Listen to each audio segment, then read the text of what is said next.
right, I am a rotten bastard, I admit it. But I tell you something. Even though I got a lot of hate inside, I got some friends who ain't got hate inside.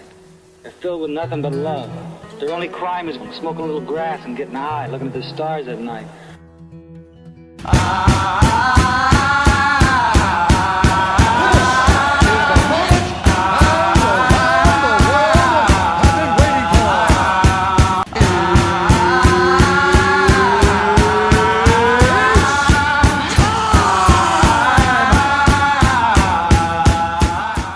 Welcome to Showtime with Steve and Chris. I'm Steve. I'm Chris.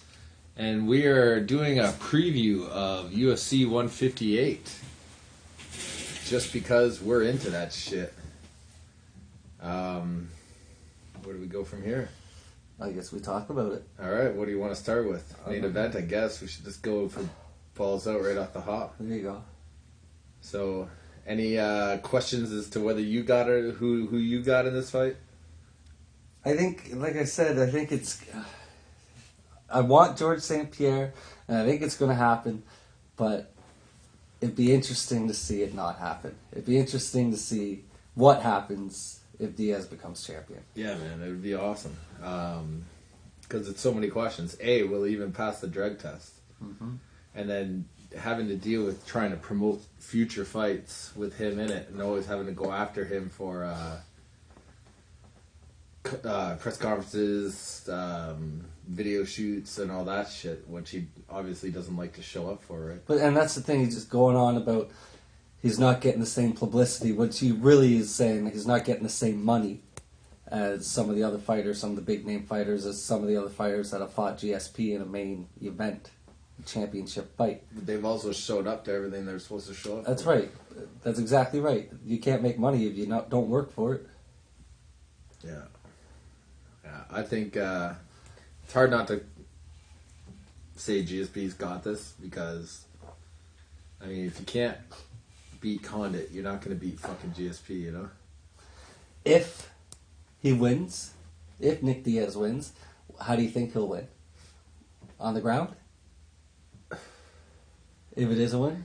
If I had to guess, yes. Yeah. You can't not. You can't, like, as good as he is boxing, I don't think GSP will put up with his boxing long enough for him to really make any headway that way. Like, if GSP feels like he's getting peppered too much, he's going to shoot every single time, you know? Like, so, I mean, I think GSP might try to keep it on his feet for those first little while just to surprise him and stuff. And GSP seems to like to go where people are deemed dangerous, you know? You got Koscheck and he threw him on the ground and kept him there for 5 rounds, you know? I'd like to see GSP come out, stand up for, 10, 15 seconds, go for the double under, or the double leg, and be shot down. That'd be awesome to just see it right off the bat. The first time, that would be, like, exciting as fuck, man. Yeah, just something like that. If he could, if he stuffed that first takedown, even if it was only the first, man, that first one would be like, oh, shit, what happens now? But, I mean, whether that's going to happen or not, I don't know.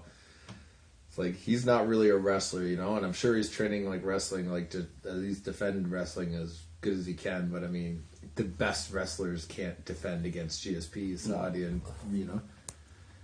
So I think the best way for him to do it is pull guard and just go for it, you know, like, and just see what he can do off his back. So I like to see it go, to be honest with you, sort of like the, I don't know which one it was, BJ Penn, George St. Pierre, where BJ Penn didn't come out at the end of the round, after the round, because he was just so beat up. Like, I'd like to see that. I'd like to see it go 5 rounds, and at the end of the 4th round, Nick Diaz be like, I'm just, fuck it, no thanks. No more for me. I can't see that. No, it wouldn't happen, but it'd be cool to see. It would create a wicked end of the story kind of thing, you know? It'd be like, shut your mouth. You beat him so bad that, you know, you finish yourself. And that's the last time I really seen George St. Pierre angry. Do you remember when that round ended and he was looking for that knockout and he didn't get it and he punched the fence as hard as he could and like he was angry? I don't remember that, but I believe you. That was that was the last time I seen him really angry. Now he's fucking angry. And he's even said, most guys that he's fought in the last however, 7 defenses, so he said 3 of the last 7, I guess, or 6, whatever it is. We're really polite guys, yeah. They're real polite guys, yeah. So I like seeing some fire under his ass. But does his knee play a factor in this fight? You don't think so? I think his knee. I'm not worried about his knee whatsoever after seeing that last fight and what he was able to do in that last fight. Like, he was shooting strong doubles against Condit. Condit, I think, has a lot better defense than Diaz will have. He was able to hold him there. He was able to use positioning. Like, I just... Like, watching him in that last fight, I don't think he is going to have any... I think that knee's not even a thought to him. See, but during the fight, it might not have been. But I'm wondering if his knee had any influence on why he wanted time off. Remember he said, I want a vacation, I want time off? Is it because his knee was like, fuck? But then again, when was that? That was December? It wasn't that long ago. It's only like a 4-month turnover. It's 4 or 5 months turnover. I think it was December. So really, no, it wasn't his knee, because he would have took more time off if he was injured. It's like you said for that fight, Condit fight, you said, he's not going to come back too early. He knows when he's... Yeah, he's the kind of guy. And I think if he didn't think he could get as good as he wants to come back, I think he just wouldn't. He just seems to me like that kind of guy who would just be like, you know what, I had my share. Yeah. Because he doesn't have anything more to prove. If he's got a career-ending injury, like, that's not going to be like, oh, you suck now, like... So I really think if he is in that situation and he didn't think he could do it, he just wouldn't. But I think and I think it with him and Anderson Silva, but more GSP. Like, how long can this really last? Like, how long can you hold that belt? Because it's been a long time. Well, have you heard that? Apparently, I'm not 100% certain if this is official or not, but Weidman. Weidman it is official. Is it official? Yeah. Like that, apparently, from what I've heard somebody say, who was it? Bas Rutten. I know you don't know who that is. But Bas Rutten. Oh, I know Bas Rutten. Bas Rutten had that TV show, Beat Up Bully or Smackdown Bully or whatever it is. Bully Beatdown. Bully Beatdown. Yeah. He's also in that new Kevin James movie, though. The is he? UFC movie. He's the one that trains him. What's that one called? Here Comes the Boom. Yeah, Here Comes the Boom. I was going to say Bring on the House, but that makes no sense. Bring on the house. I'm gonna drop a house on you motherfuckers. But, no, he was saying on Rogan's podcast, he was like, oh man, he's like, I don't think that's the fight he wants, blah, blah, blah, right? He's going on and he's like, well, I mean, he's like Chael Sonnen, only he's bigger and he's younger, like, but he's got like wrestling like Chael Sonnen and he ground and pounds like Chael Sonnen, right? And I'm just like, oh shit, like, so and Wyman, I mean, he's not a guy that talks shit at all. Like, when you hear him in interviews, he's so just, man, I don't want to say nothing to nobody. I just want the belt, blah, blah, blah. But, so, I mean, he's not saying much, but he keeps going on. I just believe this is my destiny. This is my destiny, right? So, I mean, he could end up being one of those guys that finally comes up and says, you know what? No, this is how it's going to be. And then what happens then? Do you think, like Anderson, he's had the belt this long. He's fought so many people. He's cleaned out the middleweight division. If he was to lose against Weidman, would he go for an immediate rematch? Because he'd get one because, I mean, it's fucking Anderson Silva. Right. And how many interesting matchups does anybody care about Chris Weidman, right? That's the problem. Like Anderson Silva can say to Dana White, I want my yolks broke in the morning, and Dana White will do them. But, I mean, at the same time, I don't know. Like, would he say fuck it and just move up to 205 and go for a title there? Like, that makes the most sense to me. Yeah, and, that makes sense. It's not the same kind of super fight that they were talking about because it's not champion versus champion, but that's still a super fight. Still a super fight. Yeah, it's still a super fight. Him against John Jones, I mean... Because, I mean, it's not like both titles. It's not going to be like title versus title, obviously. So, I mean... Yeah. Why not? It doesn't really change anything, And he's not the kind of guy you can't not give him a title shot immediately, So if he moves up, say he were to move up, say he wins Weidman now and decides John Jones, not decides, I think it's pretty much a given. It's pretty close, It's going to happen, maybe. It seems like most likely. So then he would say he wins that, and now he holds two belts. Like, does he hand away his belt now? I think I think he would have to. Yeah, before he moves up? Yeah, I think he'd have to. See, and then that's a thing. Because they're talking about that with Aldo. Because Aldo, remember how he took that fight against Pettis, right? Mm-hmm. But he took it on a condition that if I beat Pettis, I want a shot at the lightweight title. He wants to be able to move up, right? Yeah. So a lot of people were asking that same question about him. Will he be a co-holder? And Dana's like, no. If he wants to move up, he stays up. That's it. You know, we're not having this bouncing back and forth shit all the time. You know, he's like, you're going to move up, you're going to stay up. We're not going to have you guys bouncing between all the time. And that's for everybody. It's, yeah, because Like you've seen a lot this year, especially, of guys that are jumping divisions to try to get shots and stuff, you know, and it's just, it's getting too crazy, I think, you know. But really, even if GSP lost, the division's still interesting. Like, still really interesting because... Oh, in GSP's case, right, yeah. You could say GSP could either get a rematch right away, or if he loses... I think he would. If he loses really bad, he could go down to, like, Hendricks. And then Condon, you know what I mean? Or... Yeah, like say or Condon again. Now that's the thing that's good. You know, like what happens to the number one contender spot, which is Carlos and Hendricks, if GSP loses? Right. Because you'd have to assume that in a situation like GSP, when he's been that long term a champion, you got to give him an immediate shot. You know, like I would assume they're not going to make him fight again. You know, like they don't do that with other champions, especially long term champions, dominant champions like him. So what do you do? You know, but like, you know, it sucks that those guys will have to wait, right? But who knows? Maybe Diaz will, if he were to win, with his conditioning and all that kind of stuff, and if it's not that long of a fight and he doesn't get too beat up, maybe he'd be like, you know what, I'll fight again in 3 months. GSP fights again in 5. You know what I mean? Yeah, but then what if he loses that? Then the big money rematch is gone. Right. You know, because you know it's all about cash, right? It's a business. But at the same time, if he was to say beat him twice, or for whatever reason, maybe GSP gets injured, maybe he fucks up his knee or something like that. Maybe that's why he loses. You know, like then he's out anyway. So you got to have somebody contend. So all of a sudden, whoever wins between Condit and Hendricks, Condit, obviously because him and Diaz fought before, and then a lot of people were like kind of talking about that fight of like which way did it go and stuff like that because he was backing up. So they have a built-in rematch story there. Diaz has already kind of talked some shit about Hendricks, saying, "Oh, do you really want to see him and GSP wrestle for 3-5 rounds or whatever?" Right. So Hendricks didn't say anything back.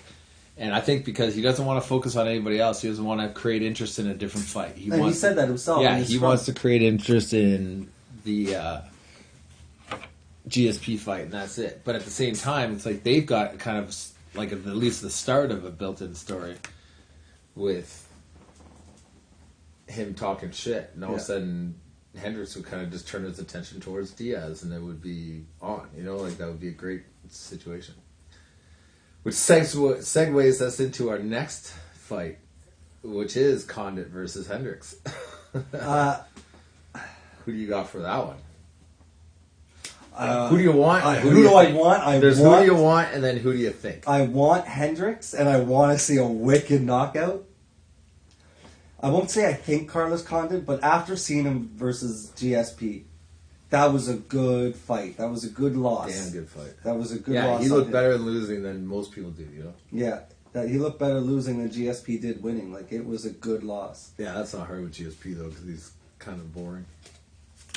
That fight wasn't at all. No. I like seeing him come out of the fight with his face beat up, with his bruises and his blood. Yeah, he took some damage, yeah. It was good. Yeah, that was a good fight. Like, I mean, I got my complaints about GSP, but I mean... That was a damn good fight. And everybody been saying, when are you going to start changing your game plan so you're not just for points? That if he... Well, what happens then? Because his game plan obviously works for him, right? Yeah, but what if this fight, with him being as pissed off as he is at Diaz, with him getting a lot of questions about never finishing, is he going to come out differently because he's like, fuck this guy, fuck the press, I'm going to teach everybody... And then all of a sudden just go for a crazy, like, I'm like, just like, are we going to see a Vanderlei GSP? You know? And it's not even like he can come out for 3 rounds for points and hold them down and then try and finish in the 4th or 5th with Diaz because Diaz's cardio was amazing. That's the thing, yeah. His wrestling that tires people out, like, I'm not saying Diaz isn't going to get tired, but he's not going to get tired like other guys get, you know? So that's a big component.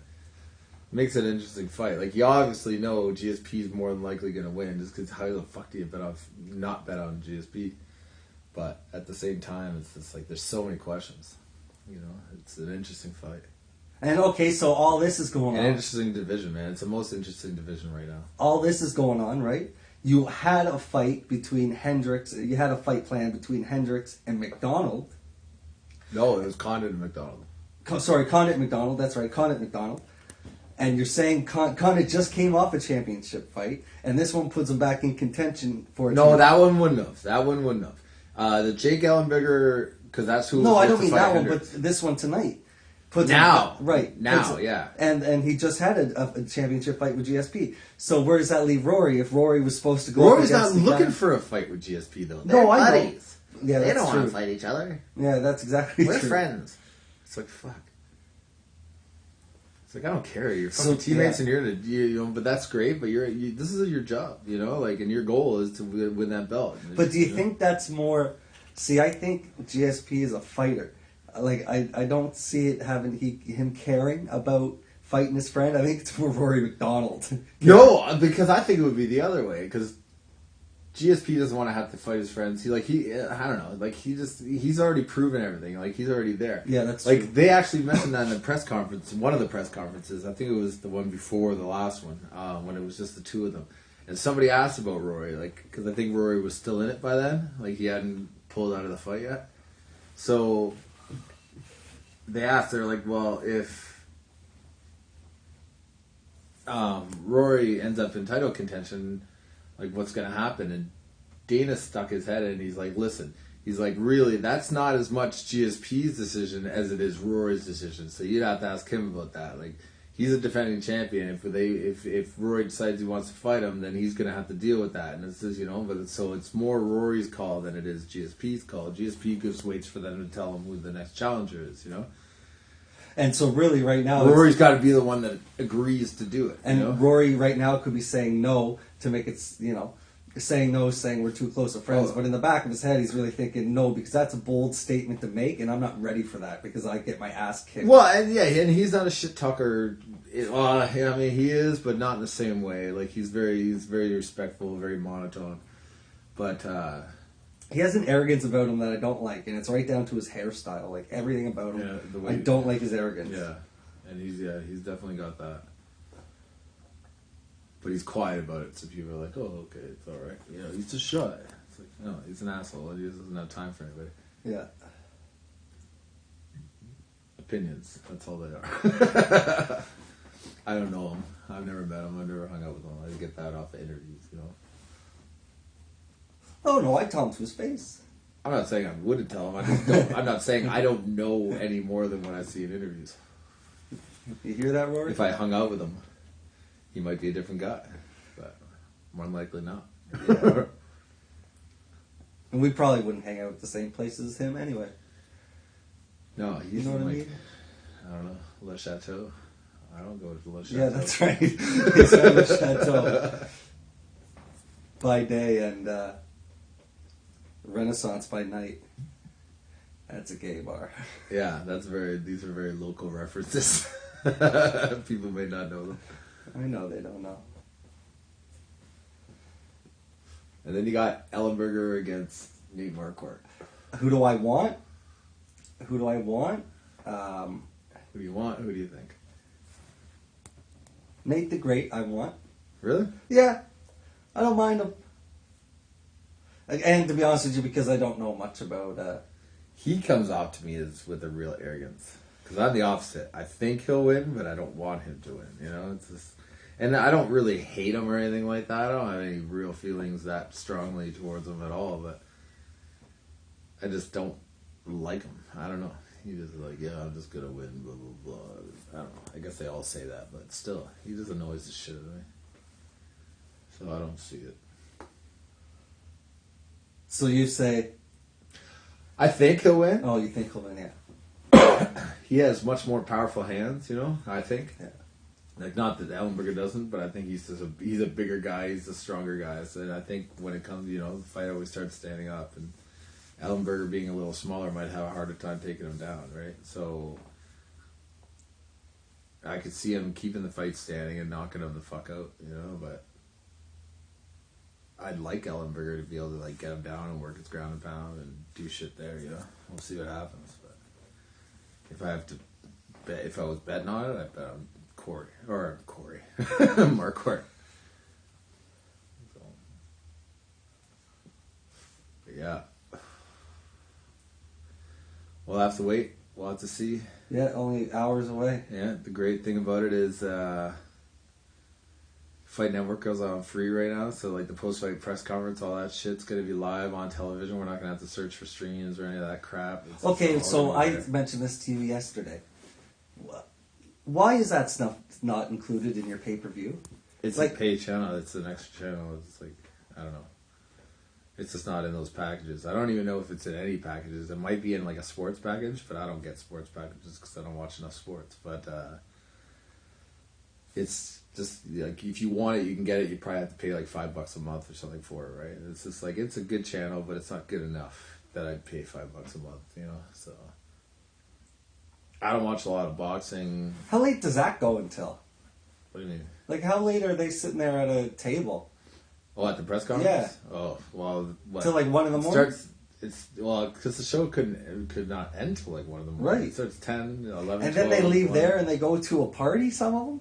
Some of them. But like, okay, but we also get, like, well, I guess downtown Montreal. But that's another thing. I've heard this arena isn't really that close to downtown Montreal. It's kind of out in the boons a bit. Yeah. I don't know. I've never been in Montreal. Yeah, me neither, but I know where it is. But when they have these after parties and stuff, I mean, they're in Vegas a lot of the time, right? So, I mean, you can start anytime. Yeah. And it's 3 hours true. earlier there, too. That's you true. know, like, technically, they're starting more, like 8?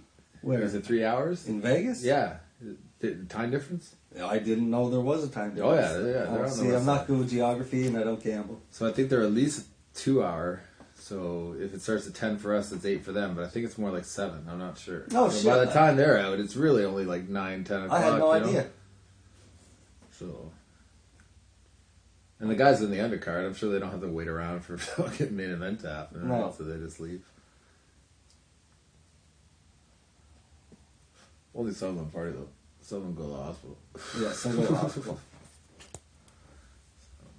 And I'd say some just go home with a fork and a baked chocolate cake.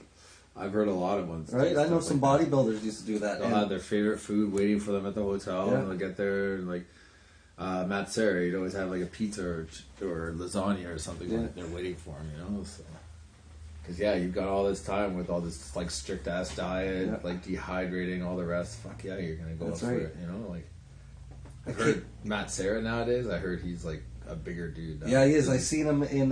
He did like a video blog thing, and he was following somebody around. I forget who it was and when it was. It was a while ago, not that long ago.